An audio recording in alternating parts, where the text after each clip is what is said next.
Hello everyone. Today I will discussing about pharmacology of anti Parkinson drugs. ठीक है, आज अपन पढ़ेंगे एंटी पार्किंसन ड्रग्स, देखेंगे कौन कौन सी होती है और पैथोफिजियोलॉजी ऑफ पार्किंसंस पढ़ेंगे। तो फर्स्ट जो है यहाँ पे पहले देखते हैं पार्किंसंस क्या होता है। तो पार्किंसंस के अंदर क्या होता है, दो न्यूरोट्रांसमीटर होते हैं। फर्स्ट जो है यहाँ पे फर्स्ट जो न्यूरोट्रांसमीटर होता है वो कौन सा होता है, डोपामिन। कौन सा होता है,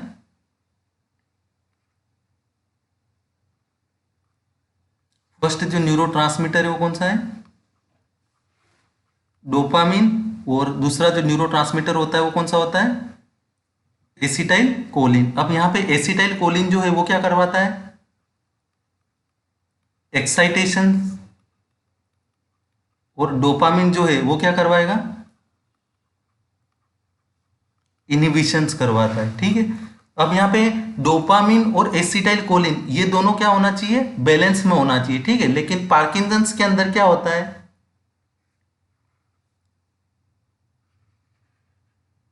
पार्किंसंस के अंदर क्या हो गया, डोपामिन का लेवल क्या हो गया, यहाँ पे डोपामिन का लेवल क्या हो गया, डिक्रीज हो गया। और एसिटाइल कोलिन का लेवल क्या हो जाता है, इंक्रीज हो जाता है। जो इनिबिशंस का जो काम करवा रहा है, मसल्स का जो मूवमेंट है उसको इनिबिशन का जो वर्क करवा रहा है वो क्या हो गया है, यहाँ पे डिक्रीज हो गया है। और जो एक्साइटेशन का जो वर्क करवा रहा है एसिटाइल कोलिन, उसका लेवल क्या हो जाता है, यहाँ पे इंक्रीज हो जाता है। ये दो न्यूरोट्रांसमीटर है, डोपामिन और एसिटाइल कोलिन, इन दोनों के न्यूरोट्रांसमीटर के इनबैलेंस की वजह से क्या डेवलपमेंट होता है, पार्किंसंस डेवलपमेंट होता है। ठीक है, तो ये इसमें इनबैलेंस कैसे होता है, इसकी पैथोफिजियोलॉजी अपन आप आगे देखेंगे। तो डोपामिन कहाँ से रिलीज होता है, डोपामिन जो है ब्रेन का जो पार्ट होता है वहां पे होता है सब्सटेंशिया नाइग्रा होता है। क्यों, कौन सा पार्ट होता है, वहां पे जो होता है क्या होता है, सब्सटेंशिया सब्सटेंशिया नाइग्रा होता है। वहां उस पोर्शन से क्या रिलीज होता है, डोपामिन। वहां पे न्यूरॉन्स प्रेजेंट होते हैं, वहां से क्या रिलीज होगा, डोपामिन रिलीज होगा। और ये सब्सटेंशिया नाइग्रा के डैमेज होने की वजह से यहाँ पे क्या होते हैं, डोपामिन न्यूरॉन्स भी क्या होते हैं, डैमेज होते हैं। और डोपामिन के न्यूरॉन्स के डैमेज की वजह से डोपामिन का लेवल क्या हो जाता है, डिक्रीज होता है। और डोपामिन का लेवल डिक्रीज होने की वजह से यहाँ पे एसिटाइल कोलिन का लेवल क्या हो जाता है, इंक्रीज हो जाता है। ठीक है, तो इनबैलेंस ऑफ डोपामिन और एसिटाइल कोलिन की वजह से क्या डेवलपमेंट होता है, पार्किंसंस जो है वो डेवलपमेंट होता है। और इसको बोलते हैं न्यूरो डिजेनरेटिव डिसऑर्डर होता है। और ये डिसीज जो होती है ये क्या होती है, क्रोनिक डिसीज होती है। कौन सी डिसीज होती है, क्रोनिक होती है। और ये डिसीज जो होती है प्रोग्रेसिवली क्या होती है, इंक्रीज होती रहती है। ठीक है, यहाँ पे देखो पार्किंसंस की वही डेफिनेशन जो अभी मैंने बताया, Parkinson's is a neurodegenerative disorder that primary affect movement control. और ये क्या होती है, क्रोनिक एंड प्रोग्रेसिव क्या होती है, कंडीशन जो है वो क्या होती है, डेवलप होती है। ठीक है, धीरे धीरे ये डिसीज जो है वो क्या होती है, बढ़ती जाती है।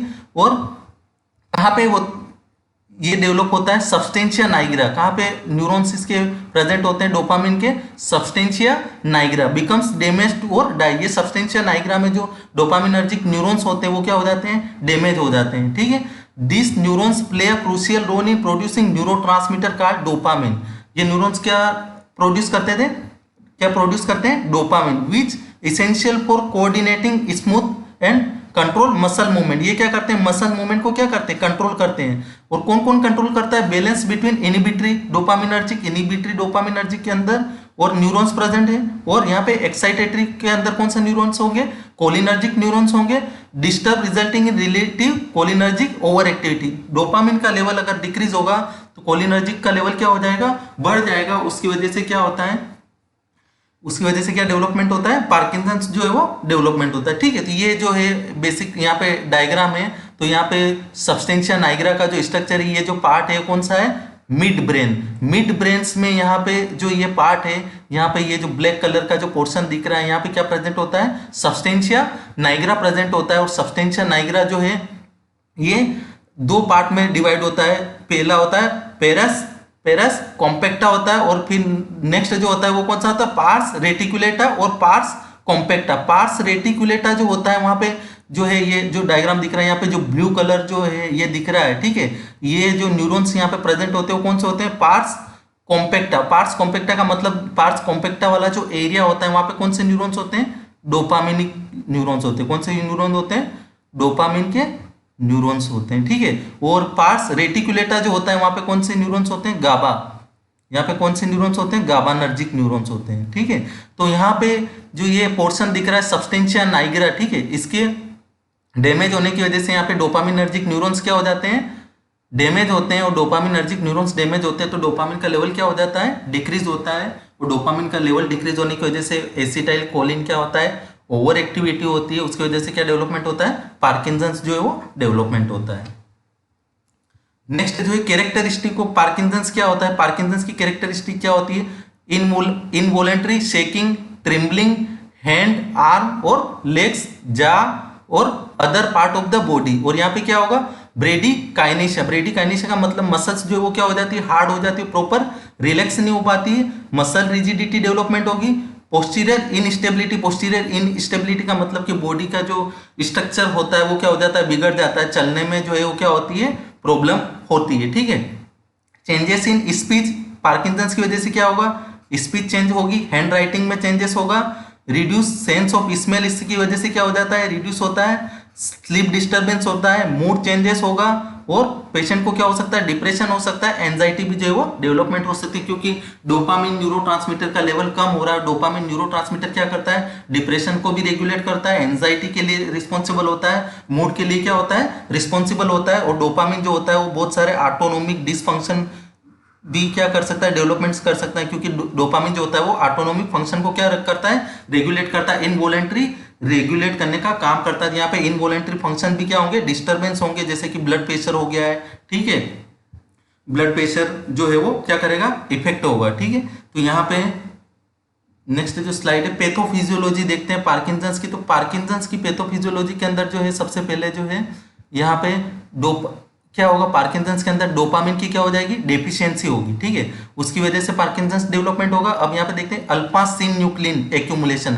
अल्फा सिन्यूक्लिन्स क्या होते हैं, अभी जो मैंने बताया है, यहाँ पे जो स्ट्रक्चर बताया है सब्सटेंशिया नाइग्रा, यहाँ जो सब्सटेंशिया नाइग्रा जो यहाँ पे डोपामिनर्जिक न्यूरॉन्स जो प्रेजेंट होते हैं, मान लेते हैं कि डोपामिनर्जिक क्या प्रेजेंट है, यहाँ पे न्यूरॉन्स प्रेजेंट है। अब ये सब्सटेंशिया नाइग्रा में यहाँ पे जो अल्फा सिन्यूक्लिन होते हैं, इन अल्फा सिन्यूक्लिन्स में क्या होता है, ये जो अल्फा सिन्यूक्लिन्स होते हैं ये क्या होते हैं, नॉर्मल न्यूरोनल लिपिड्स में ये क्या होते हैं, प्रेजेंट होते हैं। लेकिन इस अल्फा सिन्यूक्लिन में म्यूटेशंस की वजह से ये काफी ज्यादा क्या हो जाते हैं, एग्रीगेट हो जाते हैं। यहाँ पे डोपामिनर्जिक न्यूरॉन्स के अंदर ये अल्फा सिन्यूक्लिन क्या हो जाएंगे, एग्रीगेट होंगे। अल्फा सिन्यूक्लिन काफी ज्यादा क्या हो जाएंगे, एग्रीगेट हो जाएंगे। सब्सटेंशिया नाइग्रा वाले पार्ट में सब काफी ज्यादा क्या होंगे, एग्रीगेट होंगे अल्फा सिन्यूक्लिन। तो इसको बोलते हैं लेवी बॉडी, क्या बोलते हैं, लेवी बॉडी। और ये जो जैसे ही यहाँ पे लेवी बॉडी का एक्यूमुलेशन हो गया है तो ये न्यूरॉन्स के लिए क्या होते हैं, टॉक्सिक होते हैं। उसकी वजह से यहाँ पे डोपामिनर्जिक न्यूरॉन्स क्या होंगे, डैमेज होंगे। और डोपामिनर्जिक न्यूरॉन्स अगर डैमेज होंगे तो वहां से डोपामिन का रिलीज क्या होगा, डिक्रीज होगा, ठीक है। तो यहाँ पे जो है अल्फा सिन्यूक्लिन में म्यूटेशन कौन से होता है, क्रोमोसोम 4q21 जो हो प्रेजेंट, क्रोमोसोम नंबर कौन सा है 4q21, उसके जीन में क्या होगा, म्यूटेशन की वजह से अल्फा सिन्यूक्लिन जो होता है वो सब्सटेंशिया नाइग्रा जो होता है वहां पे क्या होगा, काफी ज्यादा एक्यूमुलेशन होगा, उसको बोलते हैं लेवी बॉडी। और ये लेवी बॉडी क्या करेगी, डोपामिनर्जिक न्यूरॉन्स को क्या करेगी, डैमेज करेगी, या सब्सटेंशिया नाइग्रा को क्या करेगी, सब्सटेंशिया नाइग्रा के लिए क्या होगी, टॉक्सिक होगी, ठीक है। नेक्स्ट जो पॉइंट है ऑक्सीडेटिव स्ट्रेस। अब यहाँ पे ऑक्सीडेटिव स्ट्रेस किसकी वजह से डेवलपमेंट होता है, तो यहाँ पे माइटोकॉन्ड्रिया, यहाँ पे माइटोकॉन्ड्रिया डिसफंक्शंस की वजह से क्या होगा, कौन माइटोकॉन्ड्रिया के अंदर होता है, एक होता है DJ1, पिंक1, पार्किन और DJ1। ये जो प्रोटीन होते हैं DJ1, पार्किन और पिंक1, ये जो प्रोटीन्स होते हैं ये क्या करते हैं, सेल्स को ऑक्सीडेटिव स्ट्रेस के क्या करते हैं, बचाते हैं। ऑक्सीडेटिव स्ट्रेस मतलब फ्री रेडिकल्स जो होते हैं, ठीक है, माइटोकॉन्ड्रिया के अंदर जो भी फ्री रेडिकल्स डेवलपमेंट हो रहे हैं तो उसको क्या करते हैं, ये इनिबिट करने का काम करते हैं, या ऑक्सीडेटिव स्ट्रेस को क्या करते हैं, ये इनिबिट करते हैं। लेकिन इन प्रोटीन्स में क्या हो जाएगा, अगर इनमें किसी भी वजह से क्या डेवलपमेंट हुआ है, यहाँ पे म्यूटेशंस डेवलपमेंट हुआ है, तो यहाँ पे ऑक्सीडेटिव स्ट्रेस क्या हो जाएगी, सेल्स के अंदर काफी ज्यादा बढ़ जाएगी। और ऑक्सीडेटिव स्ट्रेस इंक्रीज होगी, इंक्रीज होने की वजह से क्या होगा, वहां पे डोपामिनर्जिक न्यूरॉन्स क्या होंगे, डैमेज होंगे। और ये क्या करता है, जो एबनॉर्मल माइटोकॉन्ड्रिया होता है, एबनॉर्मल माइटोकॉन्ड्रिया होता है जिसको बोलते हैं ऑटोफेजी, ये एबनॉर्मल माइटोकॉन्ड्रिया को क्या करते हैं, रिमूव करने का काम करते हैं। लेकिन अगर इनमें म्यूटेशन की वजह से एबनॉर्मल माइटोकॉन्ड्रिया भी होते हैं, वो क्या होते हैं, एक्यूमुलेट होते हैं, उसकी वजह से भी यहाँ पे क्या डेवलपमेंट होगा, पार्किंसंस डिसीज जो है वो डेवलपमेंट होगी। नेक्स्ट जो फैक्टर है वो कौन सा है, न्यूरो इन्फ्लामेशन, और यहाँ पे है mutation in such as LRK2, ठीक है। अगर इस LR, इसका मतलब है leucine rich reuptake kinase 2, LRRK2 leucine rich reuptake kinase 2 जो होता है, इसमें अगर यहाँ पे म्यूटेशन हो जाता है तो क्या होता है, ल्यूसिन रिच रीअपटेक काइनेस 2 जो होता है उसमें क्या होता है, काइनेज एक्टिविटी होती है। ये क्या करता है, LRRK2 जो है ये क्या, इसकी एक्टिविटी कौन सी होती है, काइनेज एक्टिविटी होती है। कौन सी होती है,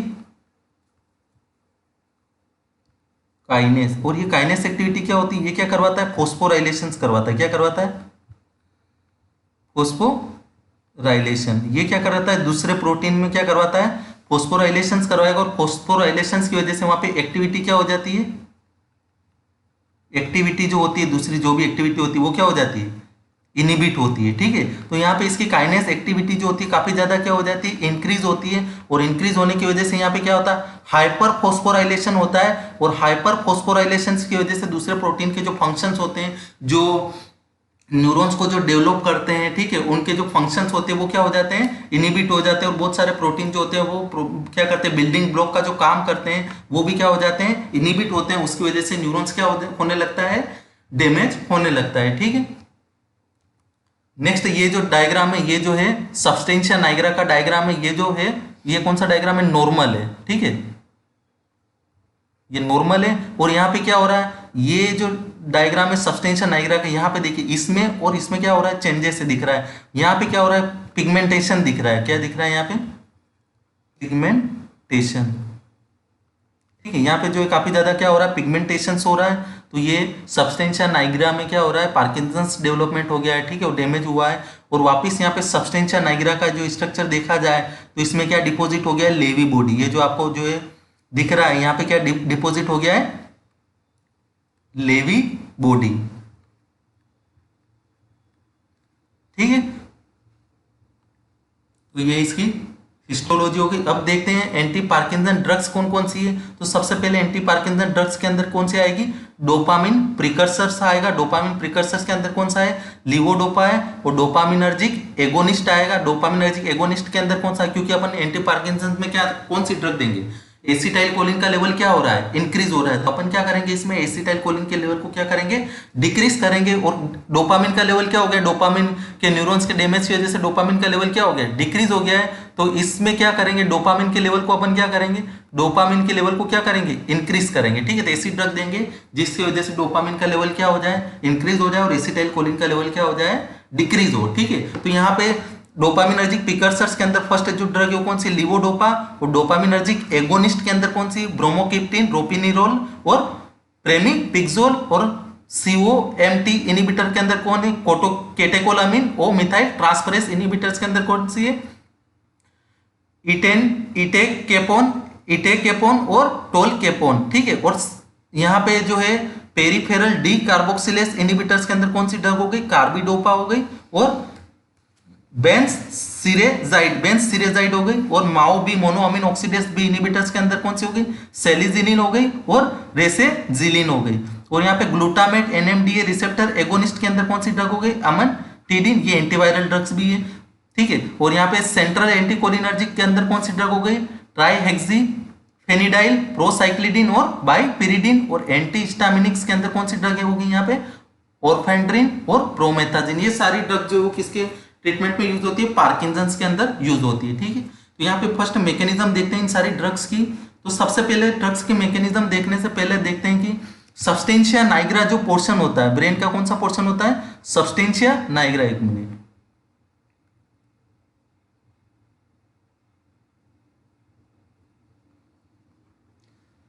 अब यहाँ पे सब्सटेंशिया नाइग्रा जो पोर्शन होता है उसमें क्या होता है, ब्रेन में पहले तो देखते हैं डोपामिन की सिंथेसिस कैसे होती है। तो डोपामिन की सिंथेसिस कैसे होती है, तो सबसे पहले आप जो भी फूड लेते हैं, फूड से क्या बनता है, टायरोसिन। क्या बनता है,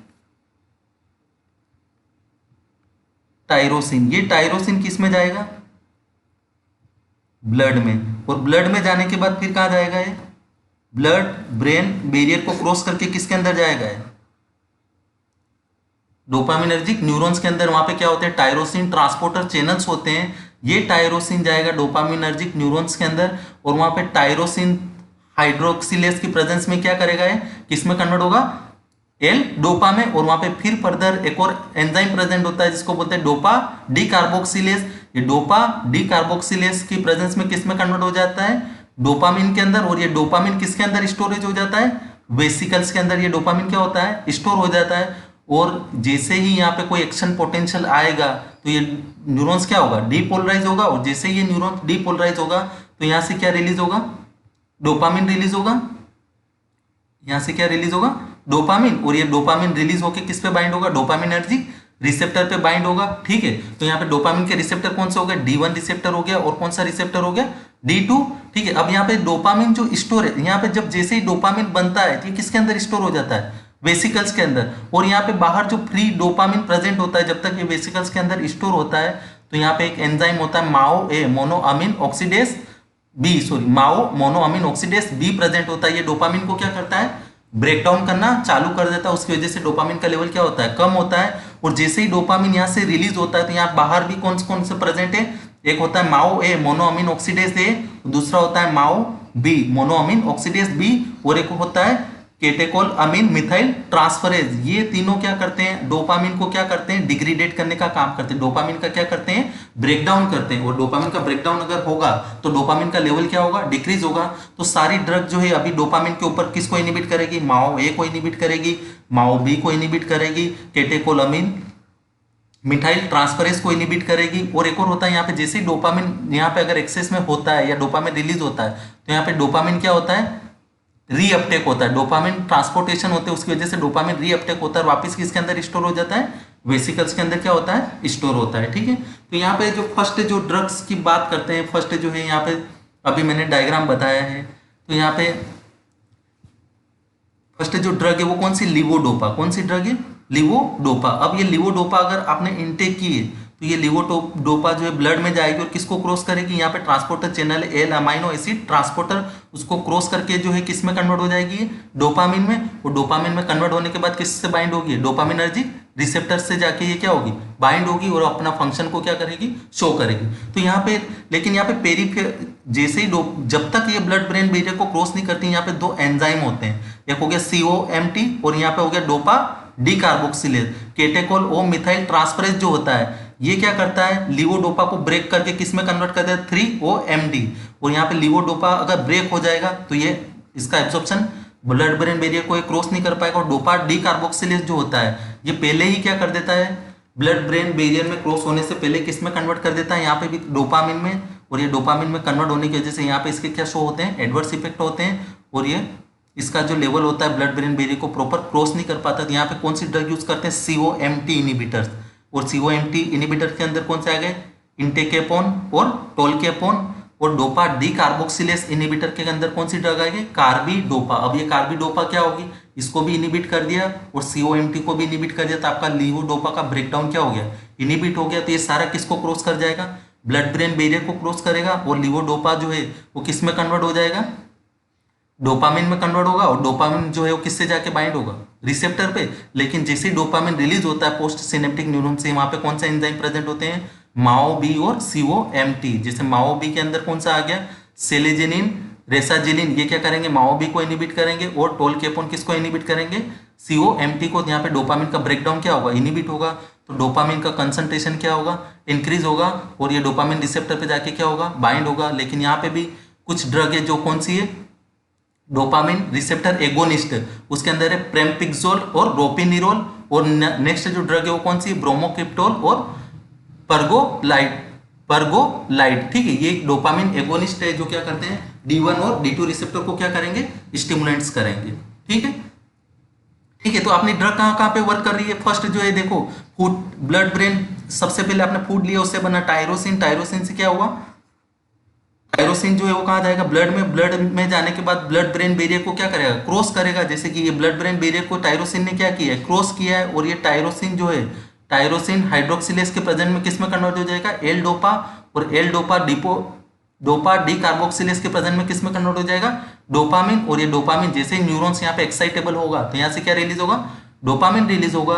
लेकिन यहाँ पे 3 एंजाइम्स होते हैं जो डोपामिन का क्या करते हैं, ब्रेक डाउन करते हैं, माओ ए, माओ बी और COMT। तो यहाँ पे सारी ड्रग क्या करेगी, डिफरेंट ड्रग जो इनको क्या करेगी, इनिबिट करेगी, जो मैं अभी बता चुका हूँ। और कुछ ड्रग जो होती है वो क्या होती है, D2 एगोनिस्ट होगी, और कुछ ड्रग क्या होगी, D1 एगोनिस्ट होगी, जो क्या करेगी, इन रिसेप्टर को क्या करेगी, स्टिमुलेंट्स करेगी। ठीक है।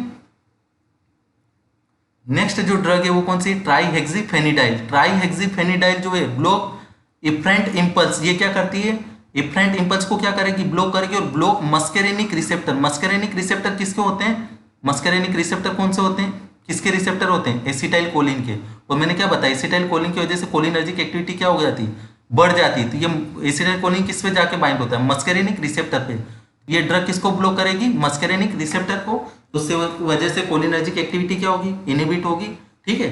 तो यहाँ पे ब्लॉक इफ्रेंट इम्पल्स, अब इफ्रेंट इम्पल्स को क्या करता है, ब्लॉक करता है। देखते हैं इफ्रेंट इम्पल्स क्या होती है। इफ्रेंट इम्पल्स का मतलब जो भी कोलिनर्जिक न्यूरॉन्स जो होता है वहां पे सिग्नल गया, और सिग्नल जाने के बाद जो मसल्स को कॉन्ट्रैक्ट कराता है उसको बोलते हैं इफ्रेंट। जैसे सिग्नल यहाँ पे मसल्स को कॉन्ट्रैक्ट करने के लिए जो सिग्नल आ रहे हैं, इफ्रेंट इम्पल्स, इसको क्या कर देंगे, इनहिबिट करेंगे, तो मसल्स क्या होगी, रिलैक्स हो जाएगी, प्रॉपर कॉन्ट्रैक्ट नहीं कर पाएगी। तो यहाँ पे एक बेसिक डायग्राम है।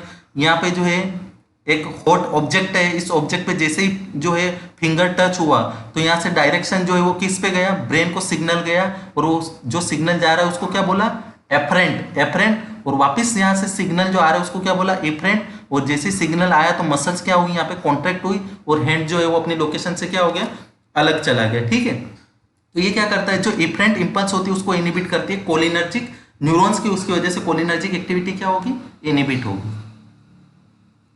नेक्स्ट जो ड्रग है वो कौन सी है, बाइपिरिडेन। बाइपिरिडेन जो है वो क्या करेगी, biperiden is a anticholinergic agent, block the central cholinergic receptor. Central cholinergic receptor के अंदर कौन कौन से रिसेप्टर आ गए, M1, M2, M3। ठीक है। जो भी इसके कोलिनर्जिक रिसेप्टर हैं उनको क्या करेगी, ब्लॉक करने का काम करेगी। और balance cholinergic transmission in basal ganglia. बाइपिरिडेन में also block dopaminergic reuptake and storage. ये क्या करते हैं, डोपामिन के रीअपटेक को क्या करेगी, इनिबिट करेगी। जैसे कि अभी मैंने डायग्राम में बताया था, ये यहाँ पे जो डायग्राम है, यहाँ पे जैसे ही डोपामिन क्या हुआ है, 1-2 मिनट,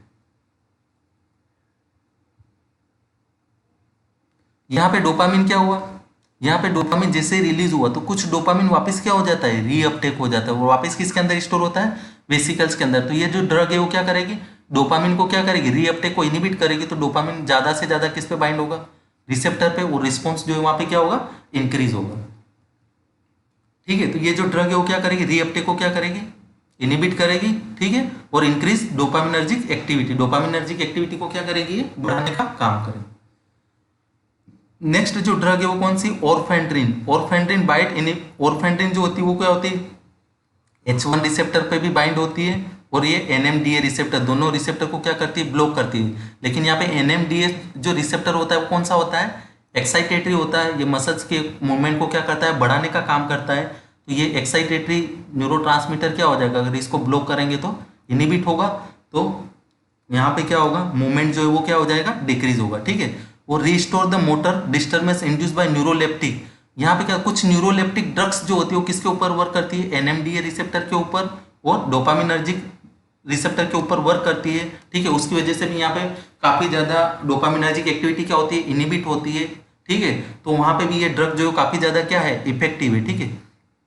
पर्टिकुलर द हाइपरकाइनेशिया। हाइपरकाइनेशिया के अंदर क्या होता है, जो मसल्स जो होती है, ठीक है, उसका मूवमेंट क्या हो जाता है, मसल्स का जो मूवमेंट है वो क्या हो जाता है, इरेगुलर हो जाता है। काफी ज्यादा उसका मसल्स का मूवमेंट क्या होता है, या तो जर्की होता है या काफी ज्यादा क्या हो जाता है, इंक्रीज हो जाता है। ठीक है। The dopamine deficiency stratum increase the stimulating effect of cholinergic system. जैसे ही अभी बताया, डोपामिन की डेफिशिएंसी की वजह से यहाँ पे कोलिनर्जिक सिस्टम क्या होता है, स्टिमुलेंट होता है। तो यहाँ पे जो ये ड्रग जो ऑरफेंड्रिन जो है, ये क्या, इसकी प्रॉपर्टी है वो कौन सी है, एंटी कोलिनर्जिक प्रॉपर्टी है। ठीक है। तो इट हैव में relaxing effect of skeletal muscle spasm. ये क्या करेगी, स्केलेटल मसल्स को क्या करेगी, रिलैक्स करने का काम करेगी, और मूड को भी क्या करती है, एलिवेट करने का काम करती है। ठीक है। नेक्स्ट जो ड्रग है वो कौन सी है, अमेंटेडिन। अमेंटेडिन जो है होती है, ये जो ड्रग होती है कौन सी, एंटीवायरल ड्रग्स है अमेंटेडिन। लेकिन इसका ये क्या करती है, enhance release of dopamine neurotransmitter. Dopamine के रिलीज को क्या करती है, बढ़ाने का काम करती है। और increase sensitivity of dopamine receptor. Dopamine receptor पे डोपामिन की बाइंडिंग को क्या करती है, बढ़ाने का काम करती है। और एमेंटिडिन जो है ये इसकी प्रॉपर्टी होती है, कौन सी होती है, एंटी कोलिनर्जिक प्रॉपर्टी होती है। और ये जो होती है एक्साइटेटरी न्यूरोट्रांसमीटर जो होता है एनएमडी, उस रिसेप्टर को क्या करती है, ब्लॉक करने का काम करती है। ठीक है, थैंक यू एवरीवन।